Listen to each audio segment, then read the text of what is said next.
Hello, Virginia. Thank you so Hello. much for joining today. This is actually the Q&A for our very first Cinescapes online screening, considering that we had different plans in the beginning, but we've ended up having to push everything a little bit behind because of the pandemic. We're very thankful that you managed to join us and to talk a little bit about how it all started and share some potentially insights and information there that I'm hoping a lot of the people out there who will see it wouldn't have heard before. So I would like to start with just possibly introducing someone to the project. Let's say someone hasn't seen yet from Scotland with Love, and it's their first time. How did the idea start of the collaboration? Obviously, it was around the Commonwealth Games, and it was commissioned around that time. And how did you approach the project? How did it land with you? And let's start from there. Well, I mean, as you know, 2014 was a really important year in Scotland because we had the Glasgow Commonwealth Games, but also the independence referendum that year. So there was a lot of focus on, culture, Scottish culture, and questions around Scottish identity and so forth. And I know that alongside the Commonwealth Games, there was this idea that not everybody's into sport. So there was funding for cultural projects, which was great because a lot of really brilliant things got funded. And we just saw an opportunity to do an archive and music project that would be a kind of, hopefully, a kind of landmark film to sort of celebrate Scotland in that year. And we were lucky enough to get funding from Creative Scotland. There was a special fund that was created for the cultural festival, and BBC Scotland, of course, put some funding into it as well.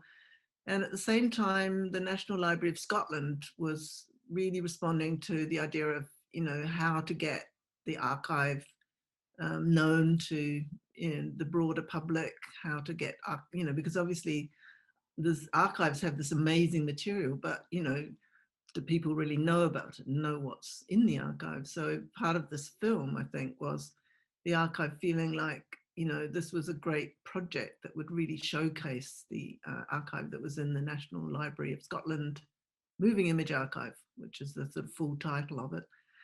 So it was like this coming together of different circumstances, which meant that we had the opportunity to create this brilliant project. Yeah. That was you actually led me to one of my questions there, which was essentially about utilizing all the content and all the archival footage that there was available, which obviously and not a lot of people dare to work with archival footage because it's so time consuming and it's extremely expensive. You obviously know now firsthand that digitizing archival footage and then making it usable for the purposes of what you needed, I guess, in the film as well. It's such hard work and it takes so much time. So when the collaboration started between all the organizations that you worked with, was there a moment when you felt that if one of them does not agree, then it's really a deal breaker there? Did you have to pull all the strings together at the same time? How did that work? Yeah, well, there's always a moment when you're pulling together all the different parties to a project. I mean, we couldn't have done the project without the wholehearted collaboration of the National Library Moving Image Archive.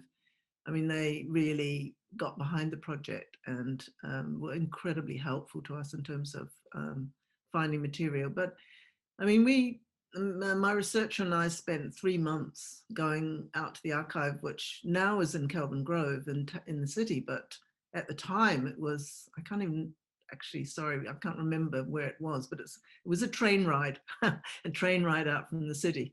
So, it was a real commitment that we went there every day, and it was a sort of industrial estate. And I think they were there because there was a good storage facilities for the archive. So, there was a sort of the lunch facility was the local sort of pie van kind of thing. So it was really quite a sort of special trip every day to go there and dedicate that time to really looking through sort of hundreds and hundreds, probably 1,000 films. And sometimes we'd find one shot in a film that I knew I really wanted. So, you know, it's really that kind of complete deep dive into the archive. And of course, I knew before I even started researching, I knew that I didn't want to take a chronological approach. I didn't want to take it because it would become too much like a straight history program. I didn't want to take a geographical approach because it could be a bit like a sort of travel log around Scotland. So right from the start, I made a decision to treat the film thematically and sort of think about what are the big themes of the 20th century in Scotland. And, you know, so always looking for material that would feed into those themes. And that was really helpful because at least we knew the kind of areas we were looking for images.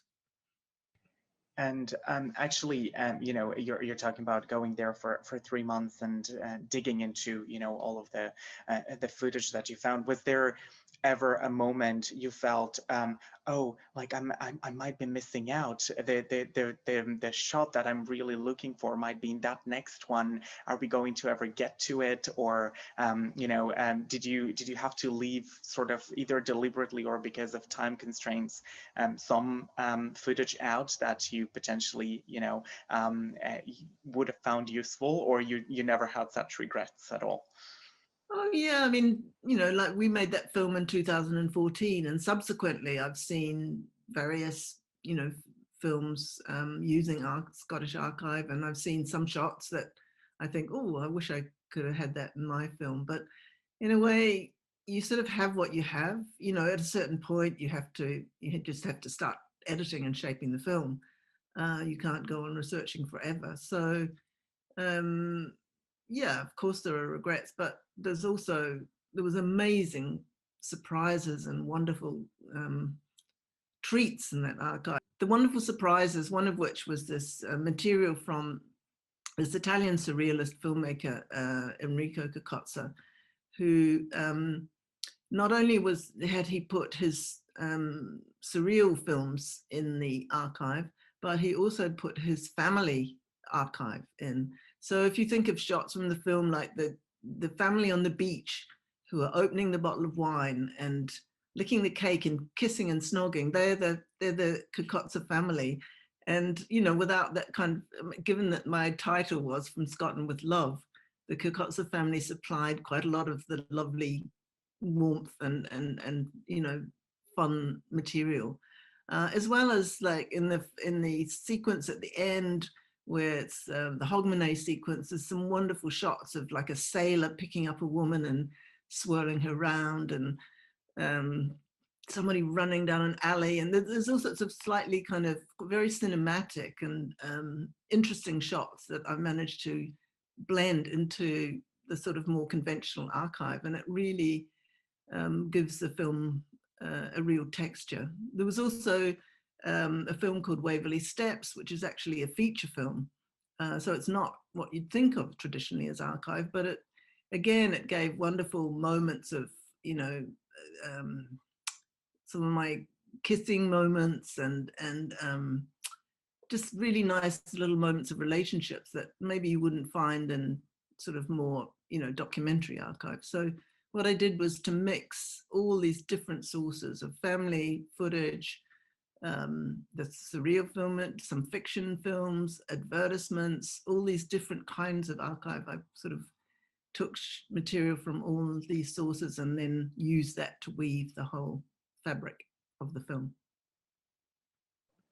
I find it fascinating every time I go back to it, and mostly because um, you know, the way that you've chosen to tell a story, it's really interesting because yes, we might say obviously it's archival footage, it's a documentary, and we have no dialogue, but at the same time there is a very organic storytelling, and part of it is you know, obviously finding the right combinations, as you say, to put together in all the images. So how did you go about the editing process? I'm assuming you went and got the pieces that you wanted from the footage that you found, and then you ended up with this amazing pile of things and started picking and putting together. Was that the way you went for it, or guide us a little bit through how you edited the film to end up with the final product? Well, I was working with a wonderful editor, Colin Money, who's one of Scotland's, most celebrated editors, I'd say. And so that was fantastic. But my researcher and I spent a lot of time, putting all the shots thematically on Post-it notes, different colored Post-it notes, we had them all around the cutting room walls. So we'd have a sequence of Post-it notes on fishing, and another one on Hogmanay, and another one on I don't know, coal mining or something, some such thing. So then there would be shots from different films, but would sort of put them under themes. And then, I mean, it was, a massive organization. Florian Nonnenmaker was the assistant working on the project at the time, and he did an amazing job of organizing all the material and, making sure that it was accessible and we could find things quickly and so forth. So it was quite a major project in the editing room. And of course, the other really important thing to mention is that right from the start, I didn't want it to be a film that was made visually first and then the sound kind of added at the end. Right from the start, I talked to King Creosote, who thankfully agreed to do the music because he was the absolute perfect composer for this film, this quintessentially Scottish sound that he has in his voice, but also the wonderful way in which he writes lyrics, which are, using elements of Scots language. And we said right from the start, the lyrics can't just explain what is in the images. They have to come at a kind of oblique angle to the images so that they add a whole new texture. And so right from the start, we decided to work in a very collaborative way. And I would sort of find, when we were doing the research, I would find images like, for example, I found an image of the kids doing a flapper dance on the beach. And as soon as I saw that image, I thought that has to be in the film. So I sent that to King Creosote and said, this will be one of the key images for the beach sequence. And that inspired him to create the Lark song, which has got this wonderful jazz rhythm and so forth. And same with the skipping sequence, Bluebell Cockleshell. I love the energy of the kids skipping and skating in the street. And I sent it to him and I sort of said, oh, what do you think about, what can we do musically with this? And he went to his grandmother's nursery rhyme book and found a traditional nursery rhyme and then put his own sort of slant on it, because it's like that whole sequence is a sequence of kids kind of playing in the street. And sometimes kids' nursery games or nursery rhymes are they've got quite a darkness to them. They're almost sort of like beyond, what children would normally imagine. And then, of course, the images of the adults where they have these reflective moments. And I thought of it in terms of, well, maybe they were remembering back to their childhood and, had life turned out for them the way they'd hoped. So he just managed to capture that in the music, where it's kind of this wonderful, bouncy kids skipping song, but it's got this sort of kind of call and response, kind of darker kind of chorus that, it hints at something, more complex about human life. And yeah. So the collaboration just worked brilliantly, and you can feel it in the film, I think. That's awesome. That actually, I meant to ask you about the way that it started. That the conversation started with Kenny, with King Crusoe. And was it in Fife? Was it in Anstruther that you guys met? Yeah, I think you mentioned it at some point that that's where the initiation of the whole conversation started about the music in the film. And because obviously, we're working with Fife on this project, it's we want to sort of bring it back to them and show them the roots of that collaboration, that it started there. Yeah, I mean, I remember we drove up with the wonderful sound designer and music supervisor on the film, David McCauley. I mean, he was the one who'd originally, I'm pretty sure it was him, originally suggested Kenny as the composer. And so we drove up, Grant, the producer, myself, and David, and we met Kenny and his manager in a cafe in Anstruther, yeah, and put the proposal to Kenny, and he was like really interested in it, but sort of took a moment to reflect, because it's a big thing to take on, and it requires quite a lot of trust, I suppose, between the composer and the director, in terms of where the film's going to go and how it's going to all work. But to my great joy, he agreed to do it, and he had time. We caught him at a moment when he had the time to do it as well, which is really important, because I didn't want it just to be a rush job. I wanted us to have time to really develop the music, and it was done. I mean, first of all, King Chris, I'd send him these visual ideas, and he'd send me just little audio musical ideas. He'd just play them and sing them on playing his guitar and record them at home, and so they were just quite simple. And then the next stage was that David McCauley, Kenny got together some musicians he wanted to work with, and then he and the musicians went to Loch Fyne.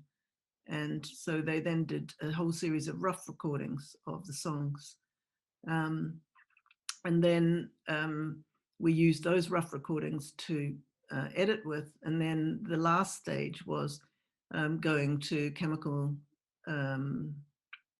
19, sorry, out in Blantyre, the Chem 19 studio, with Paul Savage at the helm.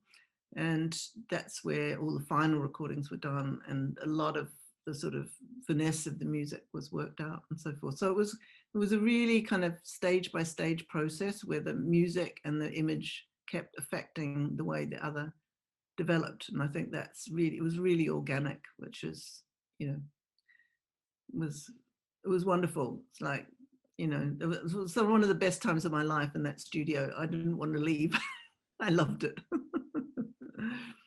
So, in terms of as you explained before, I assume you worked on it scene by scene, and as you were developing, obviously the collage of images that you were creating, Casey was also following with tunes that would accompany those images, as opposed to obviously writing a piece that could potentially work for something further down the line. So it was kind of the perfect marriage there.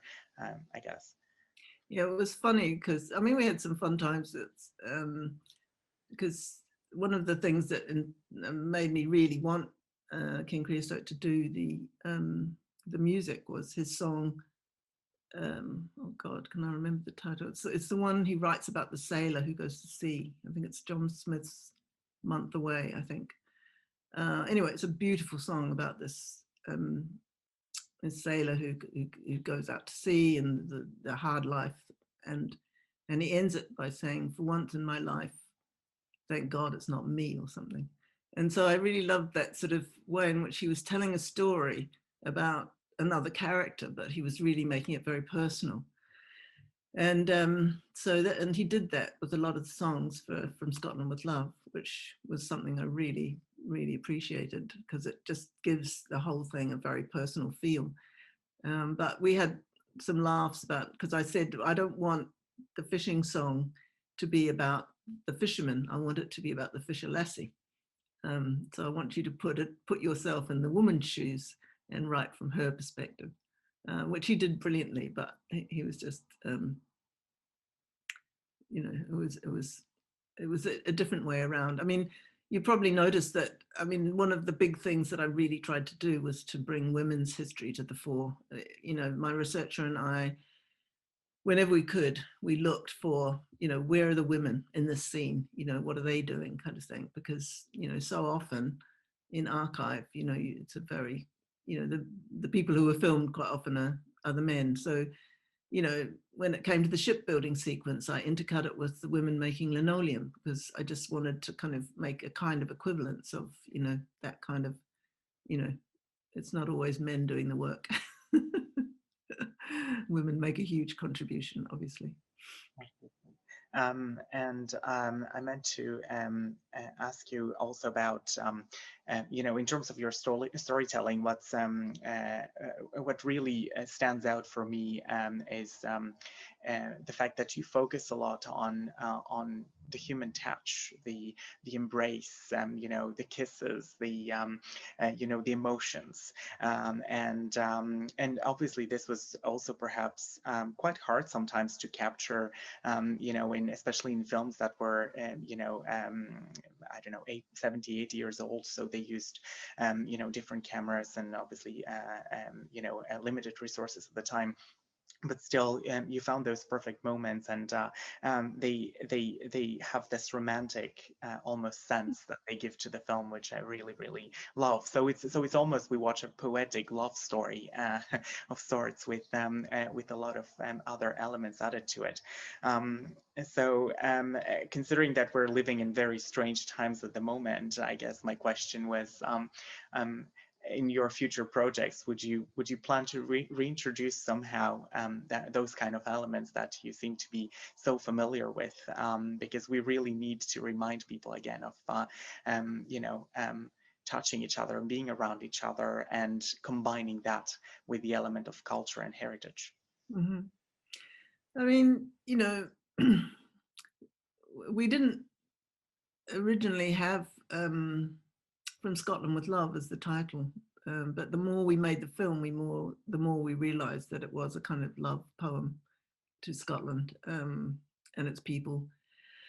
I mean, the thing is that if you're making a film without dialogue, and you know, we really stripped away a lot of narration and, you know, patronizing kind of dialogue that was on over some of those images, and we stripped them away looking for those moments of human contact, touch. We wanted, you know, to, if you know, making this kind of film with, you know, the only sort of narrative element, I suppose, verbal narrative element, is Kenny's lyrics. And Kenny's lyrics are quite poetic, so they're not really giving you facts as such, they're giving you feelings. And I wanted to sort of mirror that in the images, so that, you know, you can tell so much about the way in which, and the gestures of people, the way in which they, you know, all sorts of things, like, you know, the way, I don't know, people jump onto a tram or onto the back of a truck, and the way they kind of touch things as they work, and the sort of affection that people have for each other, particularly the emigration sequence. I think that's, you know, incredibly moving. I mean, my grandmother emigrated from Scotland to New Zealand and never ever came back to Scotland. So, you know, for me, that's a really important sequence, you know. And I had this overall theme of love and loss. And so all the other themes, the community, the industry, the having a good time, dancing, celebrating, all those themes kind of played into this overall sort of sense in which, you know, yeah, we need to love each other, otherwise we're not going to survive. Yeah. So I guess also as a last question there, I wanted to ask you about your potential future plans with the film, of how you feel you know, it could reinvigorate, if you like, this hunger for exporting Scottish culture, and for you know, making getting other people to see it again, and to get familiar with that, to get familiar with Scottish heritage, and to embrace it. And because in recent years, as you've seen, exporting Scottish culture through film has become extremely important, and getting people to visit Scotland as part of that kind of film tourism initiative, if you like, is part of the modern Scottish culture, and modern cinema in Scotland, and production. Do you have any future plans for the film, or potentially for other projects that you'd like to use as a continuation to that? Well, I mean, From Scotland with Love, you know, it's been to festivals all around the world, and in particular in New Zealand, where I'm from, it was shown. Not the New Zealand Festival is not just in one city; it tours around the whole country. So it was shown in, I don't know, about 6 or 8 different cities, and got a fantastic response, because obviously there's a lot of cultural connections between Scotland and New Zealand. It was also shown quite a number of times in Canada, and it's been shown in the US. I mean, it's quite difficult to think, you know, that's a whole different sort of area. You know, it's not something I particularly get involved with. But I also think it's really interesting that, I mean, it's been adopted hugely in terms of education here in Scotland. There's a site called the National Library Moving Image Archive have done a lot of collaborations with different educational projects. That means that the film's being used by in schools with kids, and I've got amazing response to that. And also the Glasgow Film Festival last year did some dementia-friendly screenings of the film, you know, because the lack of dialogue and the use of music is a kind of a way in which people who are not particularly perhaps you know, using language in the way they used to, can still react emotionally to the film. So it's been quite amazing to think of.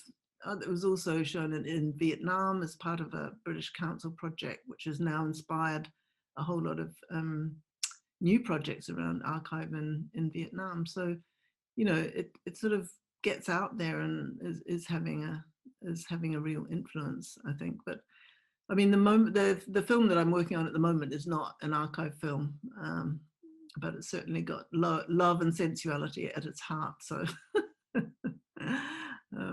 yeah. Awesome. Well, I think we'll have to wrap it up. But thank you so much, Virginia, for joining us. And we will obviously, that's why we also want to show the film to continue its journey. And we're really glad that we'll be able to do that with on Fife, and as part of their spring festival. So thank you so much. Yeah, and again, good luck with everything else you're working on at the moment.